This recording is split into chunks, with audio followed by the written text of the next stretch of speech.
I'm cooking goat meat with the rice. I cooked the goat meat here. Now I put here, I take it out from there. I add potato, tomato, and green peppers, oil, garlic, and little oil. Then I'm cooking like that. The rice I'm cooking in a separate way. I'm cooking the rice here. Here I add onion.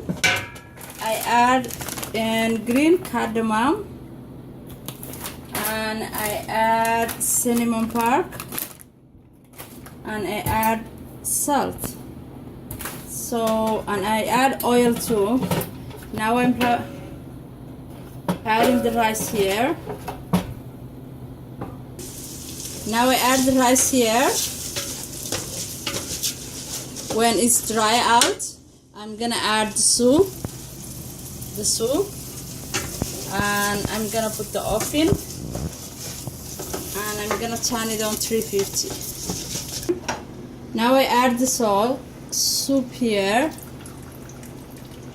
It's done, and I'm gonna put it in the oven.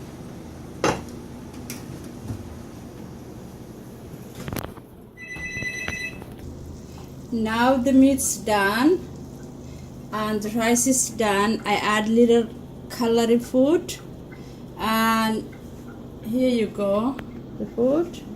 Now it's done, and enjoy it.